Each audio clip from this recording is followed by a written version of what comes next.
Perkenalkan, nama saya Novelia Didi Anggraini dari kelompok 3. Di sini saya akan membacakan materi tentang akad mudharabah dalam lembaga keuangan syariah. Poin pertama yaitu pengertian akad mudharabah. Pengertian akad mudharabah. Istilah mudharabah merupakan istilah yang paling banyak digunakan oleh bank-bank di dalam Islam. Prinsip ini juga dapat dikenal sebagai ghirah atau muqarrah. Mudharabah berasal dari kata drah, artinya memukul atau berjalan. Pengertian memukul atau berjalan ini lebih tepatnya dalam proses seseorang memukulkan kakinya dalam menjalankan usaha. Secara teknis, al-mudharabah artinya akad kerjasama usaha antara dua pihak, di mana pihak pertama syahibul mal menyediakan seluruh 100% modal, sedangkan pihak lainnya menjadi pengelola.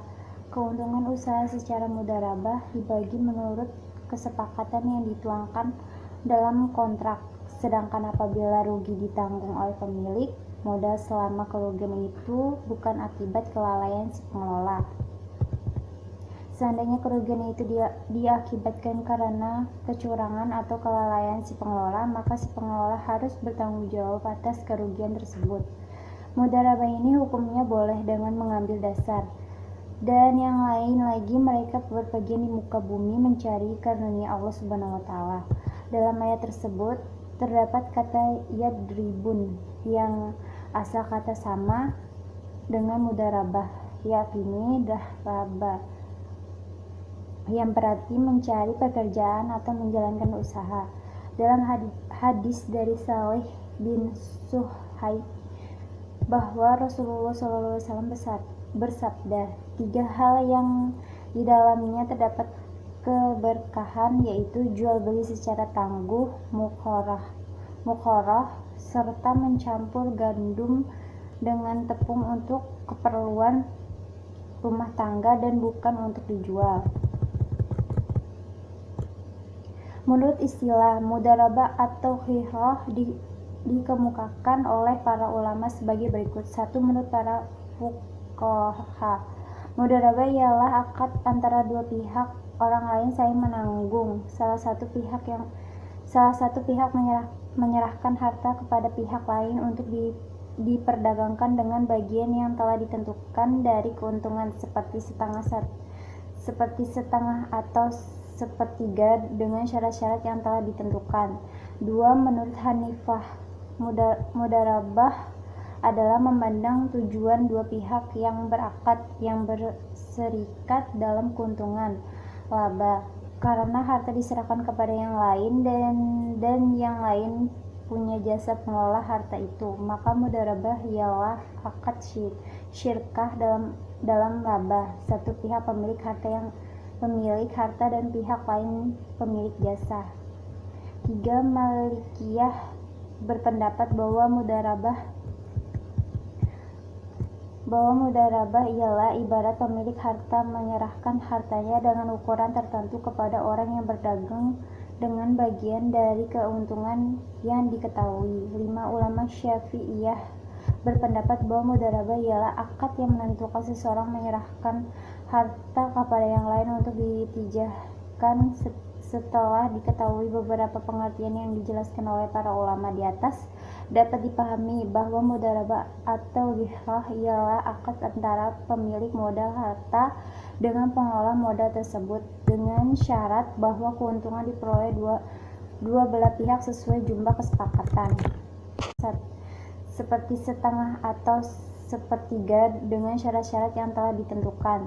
2. Menurut Hanifah, mudharabah adalah memandang tujuan dua pihak yang berakad, yang berserikat dalam keuntungan, laba, karena harta diserahkan kepada yang lain dan yang lain punya jasa pengelola harta itu, maka mudharabah ialah akad syirkah dalam laba, satu pihak pemilik harta dan pihak lain pemilik jasa. 3. Malikiyah berpendapat bahwa bahwa mudharabah ialah ibarat pemilik harta menyerahkan hartanya dengan ukuran tertentu kepada orang yang berdagang dengan bagian dari keuntungan yang diketahui. 5. Ulama Syafi'iyah berpendapat bahwa mudharabah ialah akad yang menentukan seseorang menyerahkan harta kepada yang lain untuk ditijahkan. Setelah diketahui beberapa pengertian yang dijelaskan oleh para ulama di atas, dapat dipahami bahwa mudharabah atau rihlah ialah akad antara pemilik modal harta dengan pengelola modal tersebut, dengan syarat bahwa keuntungan diperoleh dua belah pihak sesuai jumlah kesepakatan. Baik, selanjutnya akan diteruskan pemateri dari Dea. Terima kasih. Assalamualaikum warahmatullahi wabarakatuh. Saya akan melanjutkan materi pada poin B, yaitu dasar hukum akad mudharabah. Yang pertama, Al-Quran. Mudharabah berasal dari kata ad-darbu fil ardi, yaitu berjalan di muka bumi. Dan berjalan di muka bumi ini pada umumnya dilakukan dalam rangka menjalankan suatu usaha, berdagang, dan berjihad di jalan Allah, sebagaimana firman Allah di dalam surat Al-Muzammil ayat ke-20. Firman Allah, Dia mengetahui bahwa akan ada di antara kamu orang-orang yang sakit dan orang-orang yang berjalan di muka bumi mencari sebagian karunia Allah, dan orang-orang yang lain lagi yang berperang di jalan Allah. Yang kedua, Al-Hadis.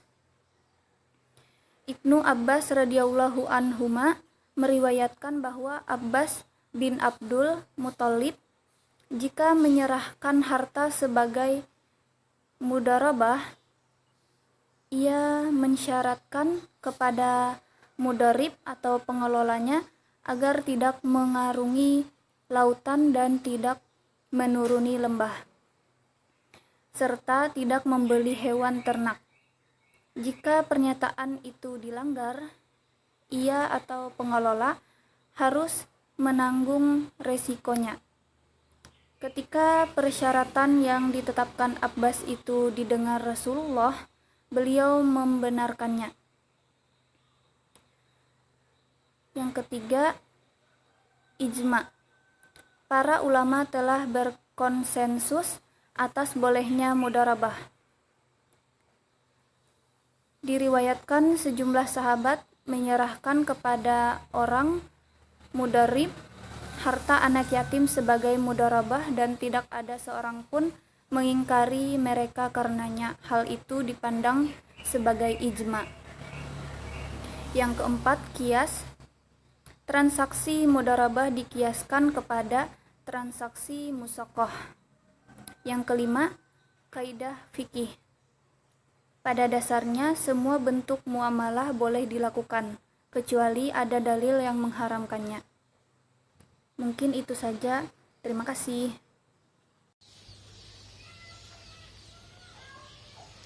C.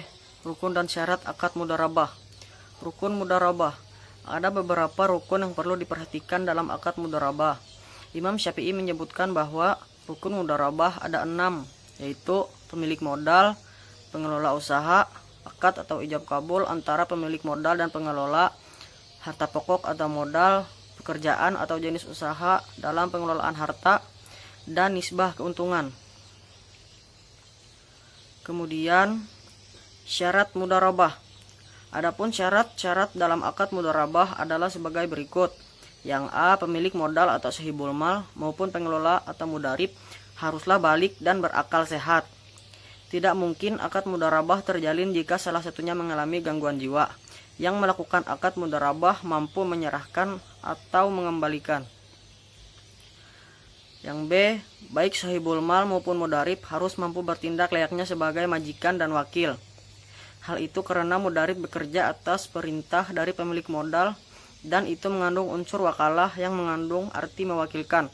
Maka masing-masing pihak memenuhi persyaratan kecakapan wakalah. Kemudian yang C, modal yang diserahkan pemilik modal berbentuk uang tunai. Selain uang tunai tidak diperbolehkan. Modal juga harus jelas jumlahnya, bukan utang, dan diserahkan kepada pihak pengelola. Kemudian yang D, pemilik modal melafalkan ijab, misal aku serahkan modal ini padamu untuk usaha, bila mendapat untung laba dibagi 2 dengan persentase yang disepakati. Yang sebelum adanya pembagian keuntungan milik bersama, persentase keuntungan dan waktu pembagian harus disepakati bersama oleh kedua pihak dan dinyatakan dengan jelas. Keuntungan tidak dibagi selama akad masih berlangsung, kecuali bila kedua pihak sepakat melakukan pembagian keuntungan. Kemudian yang F, modal yang sudah diserahkan oleh pemodal akan dikelola pengusaha dan mempunyai hak tanpa campur dari pihak pemodal. Yang G, mudarabah berlaku sesama muslim, boleh dengan non-muslim, dengan syarat modal dari orang non-muslim dan yang mengelola orang muslim. Kemudian yang H, pengelola tidak boleh melakukan mudarabah dengan pihak lain atau pihak ketiga kecuali diizinkan oleh pemilik modal. Yang I, kerugian ditanggung sepenuhnya oleh pemodal. Pihak pekerja juga mengalami kerugian meskipun bukan dari modal tapi dari hasil kerjanya. Yang J, yang terakhir, jenis usaha yang dijalankan oleh pengelola harus jelas, halal dan diketahui oleh pemiliknya. Sekian, materi selanjutnya akan dilanjutkan oleh teman-teman saya. Terima kasih. Bismillahirrahmanirrahim. Assalamualaikum warahmatullahi wabarakatuh. Di sini saya akan melanjutkan tentang yang disampaikan oleh Mareja tadi ya pada poin C, dan saya akan membacakan tentang poin D atau poin berikutnya yang berjudul aplikasi akad mudharabah dalam lembaga keuangan syariah. Jadi al-mudharabah biasanya diterapkan pada produk-produk pembiayaan dan pendanaan. Nah, al-mudharabah diterapkan pada poin pertama yaitu tabungan berjangka, yang kedua deposito spesial, yang ketiga pembiayaan modal kerja, dan yang keempat yang terakhir adalah investasi khusus. Nah, keempat poin ini adalah salah satu produk yang menjadi unggulan perbankan syariah dalam pembiayaan mudharabahnya sendiri. Jadi setelah pembiayaan dan pendanaan, para ulama membagi al-mudharabah menjadi 2 jenis. Nah, jenis pertama adalah mudharabah al-mutlaqah atau mudharabah bebas.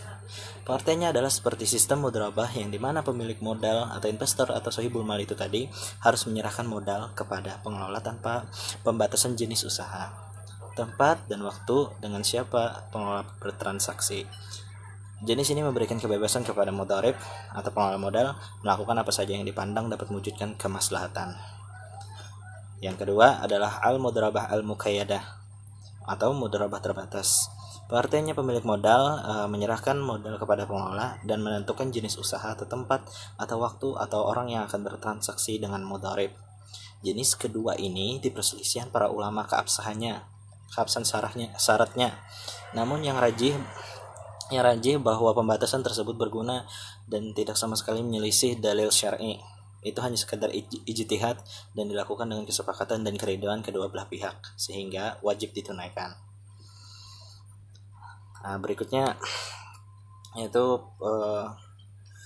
perbedaan antara keduanya terletak pada pembatasan penggunaan modal sesuai permintaan investor. Nah, ini salah satu yang akan saya jawab pertanyaan Ibu ya. Yang pertanyaan yang menarik tentang kenapa bank syariah dalam penghimpunan dana menggunakan akad mudharabah mutlaqah, sedangkan dalam penyaluran dana mereka menggunakan akad mudharabah muqayyadah. Nah, di sini saya akan menjelaskannya.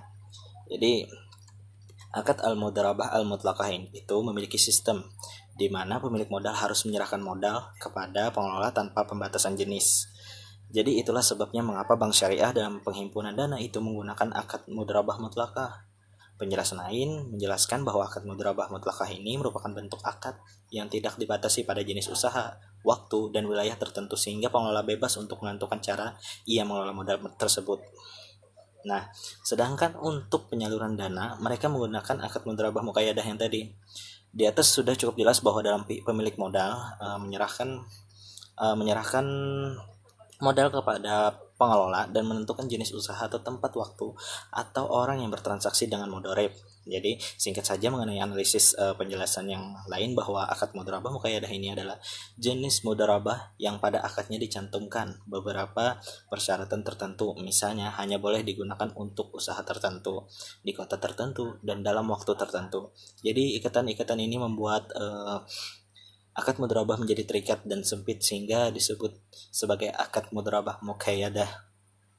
Nah, baik, ke pertanyaan berikutnya ya, tentang apakah benar ketika bank syariah menjadi pengelola usaha, bank syariah itu benar-benar pengelola usaha dalam penghimpunan dana atau penyaluran dana. Nah, apakah memang benar? Jadi saya akan menjawabnya. Di sini kami sudah menjawab di makalah kami, yaitu ketika bank syariah menjadi pengelola usaha bank syariah, apakah memang benar bank syariah itu mengelola usaha itu dan dalam penghimpunan dana atau penyaluran dana atau disebut sahibul mal atau pemilik modal itu tadi. Nah, jadi kita analisis kembali bahwa jawabannya iya. Kenapa? Karena bank syariah adalah bank yang melaksanakan kegiatan usaha berdasarkan prinsip syariah, yaitu aturan perjanjian berdasarkan hukum Islam antara bank dan pihak lain untuk penyimpanan dana dan pembiayaan kegiatan usaha atau kegiatan lainnya yang dinyatakan sesuai dengan syariah. Nah, tentu saja bank syariah sendiri mengelola usaha sendiri